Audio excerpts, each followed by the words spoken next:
Hello दोस्तों, स्वागत है आप सभी का टू द पॉइंट के इकोनॉमी के सेशंस में।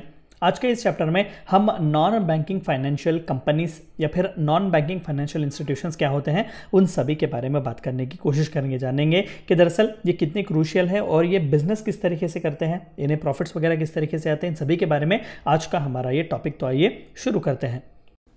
सबसे पहला, a non banking financial company is a company registered under companies act 1956।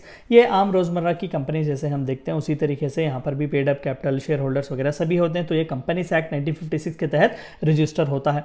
It is engaged in business of loans and advances. बिल्कुल बैंकिंग की तरह ही, दूसरे फाइनेंशियल इंस्टीट्यूशंस की तरह ही ये भी लोन्स और एडवांसेस देता है, यानी कि क्रेडिट सिस्टम का ये बहुत ही एक क्रूशियल पॉइंट है या फिर एक बहुत ही क्रूशियल इंस्टीट्यूशन है। एक्विजिशन ऑफ शेयर्स और stocks etcetera issued by the government और लोकल अथॉरिटी और other marketable securities of like nature, leasing, hire purchase, insurance business, chit business etcetera. यानी कि ये बैंक ही है लेकिन हेवी इन्वेस्टमेंट्स ये करता है। ये हायर परचेजेस में है, ये इंश्योरेंस बिजनेस में भी होता है। लेकिन सिर्फ एक मेजर फर्क जो बैंकिंग और नॉन बैंकिंग फाइनेंशियल कंपनीज में यही कि जो बैंकिंग कंपनीज है आपके, वो रेगुलर बेसिस पर आपके डिपॉजिट्स लेते हैं, आपके रिटर्न्स वगैरह, सेविंग्स वगैरह करते हैं, लेकिन ये नहीं करते। मैं आगे के स्लाइड्स में भी आपको एक्सप्लेन करूंगा। तो फर्दर के लिए फिलहाल के लिए याद रखिएगा कि NBFC is actually as a company registered under companies act 1956 which gives you loans and advances for the for your business as well as जो भारत सरकार के लोकल अथॉरिटीज के जो शेयर्स और स्टॉक्स होते हैं वो भी खरीदता है और इंश्योरेंस रिलेटेड बिजनेस में भी ये पैसे लगाता है। In detail or in brief, a non-banking financial institution, which is a company, has a principal business of receiving deposits under any scheme or arrangement in lump sum amounts or in investments by way of contribution or in any other manner, is also a non-banking financial companies। जो banking होते हैं, जो आपके रोजमर्रा के commercial banks होते हैं, वो छोटे छोटे अमाउंट के डिपॉजिट्स भी आपके पास से लेते हैं और उस पर इंटरेस्ट वगैरह देते हैं।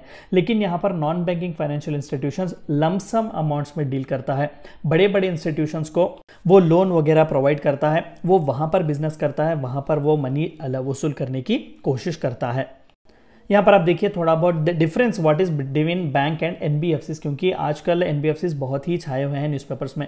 NBFCs can not accept demand deposit. जो हम रोजमर्रा की जिंदगी में कमर्शियल बैंक्स में जाकर जो डिमांड डिपॉजिट्स बनते हैं वो यहाँ पर एनबीएफसीज ऑफर नहीं करता, वो एक्सेप्ट ही नहीं करता।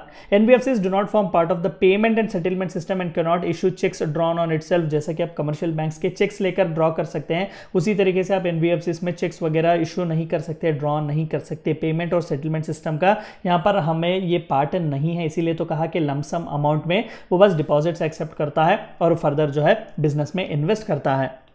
Deposit insurance facility of Deposit Insurance and Credit Guarantee Corporation is not available to depositors of NBFC unlike in case of bank. जब बैंक में आप जाते हैं सेविंग्स डिपॉजिट या फिर कोई भी फिक्स डिपॉजिट वगैरह करते हैं तो आपको deposit insurance and credit guarantee corporation वाले जो है फैसिलिटी, डिपॉजिट इंश्योरेंस की फैसिलिटी प्रोवाइड करते हैं। लेकिन यहाँ पर एनबीएफसी में जब डिपॉजिट्स ही नहीं लेंगे रोजमर्रा की जिंदगी की तरह, तो आपको इंश्योरेंस कहाँ से आएगा। Unlike banks which are regulated by RBI, the NBFCs are regulated by multiple regulators। RBI जो हमारे कमर्शियल बैंक्स होते हैं स्पेसिफिकली वो RBI ही उन्हें रेगुलेट करता है, लेकिन NBFCs जो है वो एक से ज्यादा रेगुलेटर्स के अंडर काम करते हैं। They regulated by multiple regulators such as insurance companies, that is IRDA। अगर इंश्योरेंस कंपनी हो तो उसका regulator Indian insurance regulatory development authority of India होगा। मर्चेंट बैंक्स अगर हो जो स्पेसिफिकली जो हमें मर्चेंट ट्रांसैक्शंस के लिए बहुत ही उपयोग पड़ते हैं, तो SEBI securities exchange board of India इसका रेगुलेटर होगा। Micro financing institution specifically state governments उन्हें देखेंगे, और आरबीआई और नाबार्ड स्पेसिफिकली अगर वो एग्रीकल्चर और रूरल क्रेडिट से जोड़ रखता हो। तो इस तरीके से अलग अलग हमें रेगुलेटर्स देखने को मिलते हैं। The norm of public sector lending does not apply to non banking financial companies. तो जो नॉर्म्स है पब्लिक सेक्टर लेंडिंग के at least 4% of your previous lending should be given to people of below poverty line या फिर forest of the पोर या फिर needy को देना चाहिए। इस तरीके के रूल्स यहाँ पर अप्लाई नहीं होते। The cash reserve requirement also does not apply to non-banking financial companies। जो बेसल अकॉर्ड्स में हमने देखा कि 8% कैपिटल एडिक्वेसी रेशियो होना चाहिए, या फिर जो SLR, CRR वगैरह जैसे रेट्स जो होते हैं वो कैश रिजर्व रिक्वायरमेंट्स भी यहाँ पर रखने की जरूरत नहीं होती।